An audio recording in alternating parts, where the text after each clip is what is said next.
In other news this evening, Chattanooga's Medal of Honor Heritage Center is getting ready to host a special event with more than half of the living recipients coming to town to be celebrated, to share their stories of bravery and to rally all of us to serve our fellow man. Among those in attendance, some familiar names: a large contingent of Charles Coolidge's family, Paul Huff's widow, and one of the youngest Medal of Honor recipients with whom we got to speak today, the inspiring Kyle Carpenter. I don't think it'll ever get any less strange walking into a room that's filled with Medal of Honor recipients. But Kyle Carpenter is counted among them. As a young infantryman in 2010, he shielded a fellow Marine from a Taliban grenade on an Afghani rooftop, suffering severe injuries, but saving both of their lives. Now, along with the scars, he wears our nation's highest honor. You know, almost unbelievable that there's only 61 living today, that over half of us will be back in the place where it all began.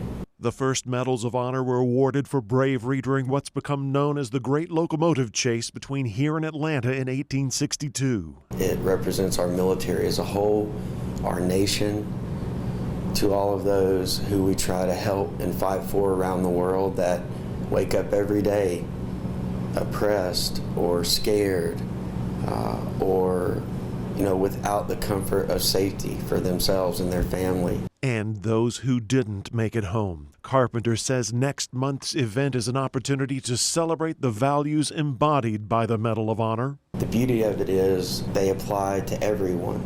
Anyone can be there for someone in need. You don't have to wear a uniform. You don't have to wear a uniform to be patriotic or have integrity. The week's worth of goings-on to celebrate them will include everything from a black-tie dinner with dignitaries and celebrities to school visits and service projects. In the meantime, Carpenter encourages all of us to get to know the stories of our heroes and to keep ever lit the flame of patriotism. You know, what we have here today was earned by generations of unfathomable courage and sacrifice, and hundreds of thousands who somewhere on some distant battlefield around the world gave that last full measure of devotion and took that last breath for something greater than themselves.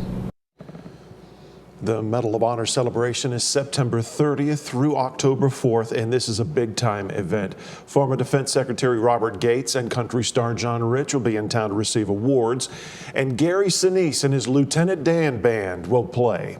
Stay tuned because more surprises are on the way as we get closer to that date.